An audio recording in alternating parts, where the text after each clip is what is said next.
These are the Schaefer switchbacks, the start of the White Rim Trail, and possibly the end of my good decision making. Today I'm taking my electric pickup truck, the Rivian R1T, out here. We'll also be comparing it with a Land Rover and a Jeep. The most unreliable combination of vehicles that I could think of. We started the trip at the Tesla Supercharger in Moab and made it to the visitor center with 80% battery.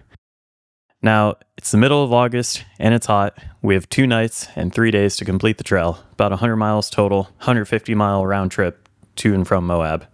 According to the National Park Service, quote, your vehicle must have high clearance, 4-wheel drive, low range on the White Rim Road, which is government speak for don't try this in a crossover. Side note, we did see a very crossover-y Jeep. So we just completed the Schaefer switchbacks. We actually gained a percentage of battery in the Rivian. Okay. How's the Land Rover? I might have worn your brakes out just a little bit, but that's all right. Fine. It'll be okay. But we wanted to see how well the electric pickup truck would do the White Rim Road. So if you pan over that way, likes to pan. We got a little variety of vehicles. Jeep Wrangler, Rivian R1T, and my 2013 Land Rover LR4. As far as the battery percentage on the Rivian goes, we started at the visitor center with 80%, and just going all down these switchbacks, we're still at 80%. Get off the road, you cyclists! You're doing so good, honey! Commies, get out of the car, fight me! So Matt's here, hoping that the crest of this hill is all downhill from here, but he may have broken out the mountain bike a little bit too soon. Maybe we'll give him a little push. So if getting pulled behind a boat on a board is wakeboarding, what the hell is this? I mean, it's still wake. Like, you're still going, like, it's the same movement, right? So after some tow biking, or whatever you want to call it, we pressed on to our first campsite, Airport D. The roads were mundane, but the views were spectacular. You really can't look in the wrong direction here. Everywhere you look, there's a good view.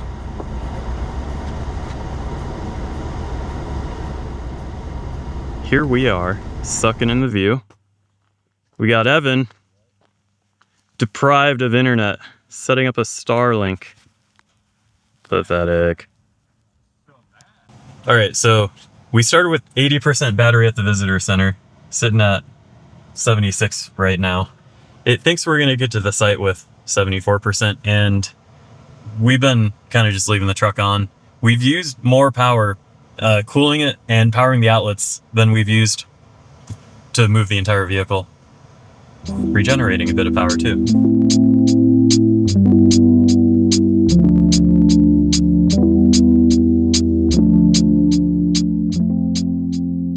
We've made it to Airport D, first campsite. Rivian's at 71%. I'm also running the power outlets to power my fridge. And definitely made a mistake. I left my Jackery battery at home that has a 12-volt DC outlet, and the EcoFlow battery over here does not have one.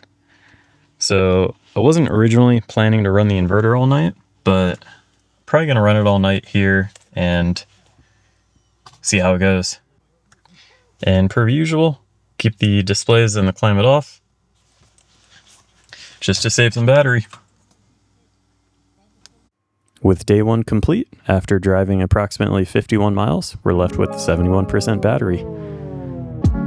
After wrapping up day 1, we were left to watch the stars.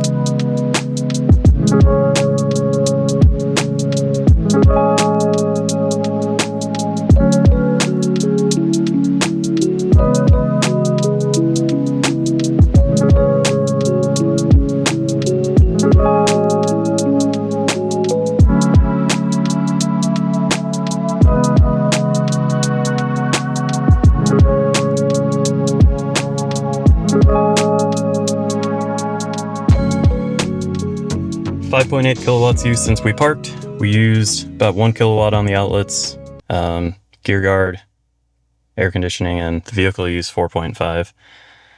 Did end up shutting the outlets off last night because I was worried about losing our battery for today.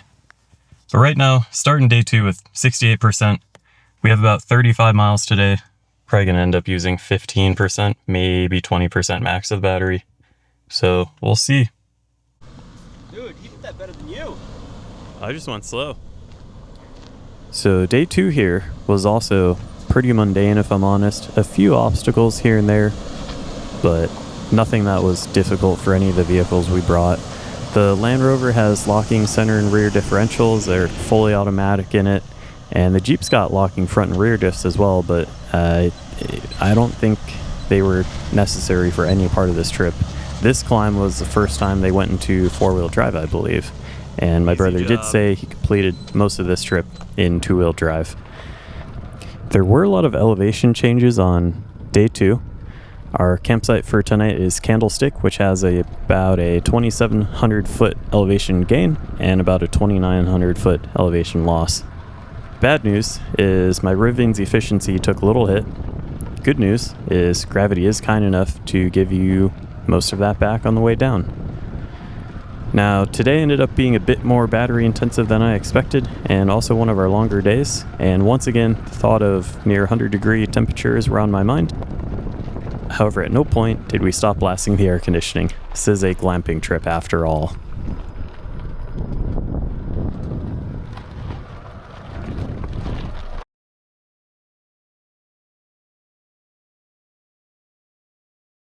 Dude, look at that road. We came from there. That's crazy. Like it swoops right there with the cloud. That, oh my god, that was such a sheer cliff. Like, This is such a wild road to me. Got data center like typing away. We've arrived at Candlestick. Rivian's looking good. We're looking at 41% battery right now. It was also just brought to my attention that the Land Rover is at just over a quarter tank of gas. So we're not sure how tomorrow's going to go. We're a little over halfway as far as the trail goes. We're at Candlestick, 55 miles from the visitor center. We probably have another 20 to 30 miles to get out of here. Shouldn't be a problem for either vehicle. Today we did about 35, 36 miles. The other cool feature about the Rivian is if you have a rooftop tent mounted to it, it'll self-level in camping mode. And you will have a, in theory, perfectly flat surface. Truck leveling done. We're going to go to manage energy and stay off. That'll keep pretty much everything on the vehicle off except the ability to unlock and lock it for the most part. After wrapping up day 2, we were left with 41% battery. Doing some mental math, I figured we'd be fine, and tomorrow we will need to average just about 1.1 miles per kilowatt hour to make it to the charger.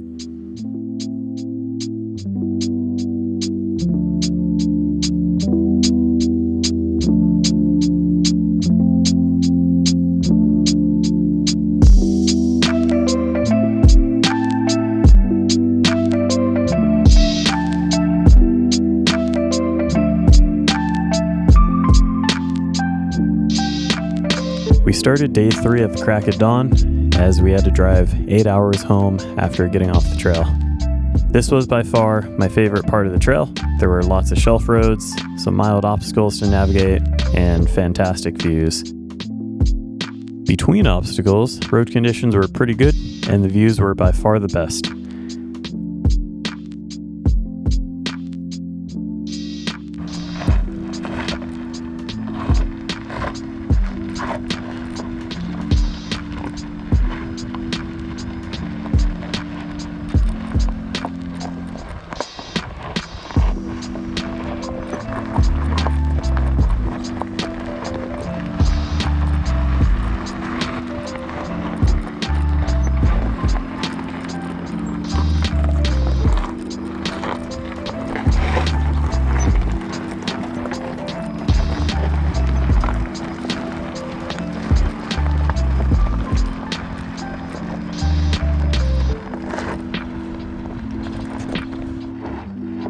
As usual, the video does not depict the steepness of a hill, and to be honest, I had my brother out there spotting because I didn't want to curb a wheel, because This Rivian is basically a glorified mall crawler.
After a quick break, we hopped back into the Rivian and noticed the climate control wasn't working.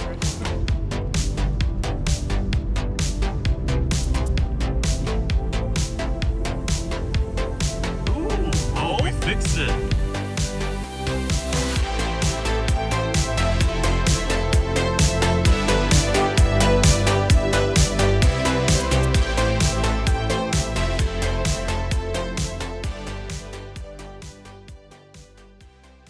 All right, just completed the round trip, arriving at 8% at the supercharger. Back at the supercharger in Moab, the Rivian was left with 8% battery. We averaged about 1.46 miles per kilowatt hour, usually get about 2.0, which leaves us with about a 34-mile buffer.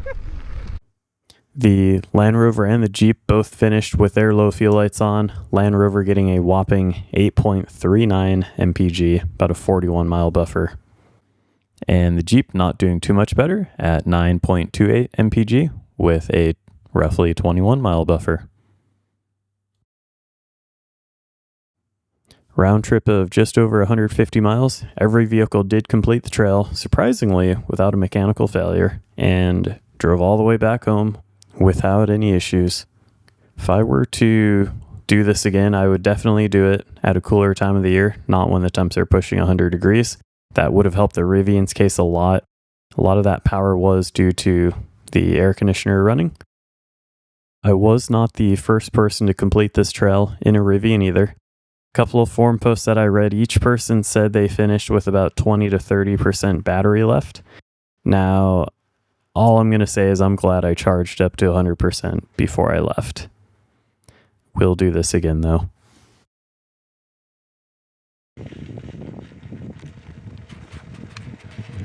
Yeah.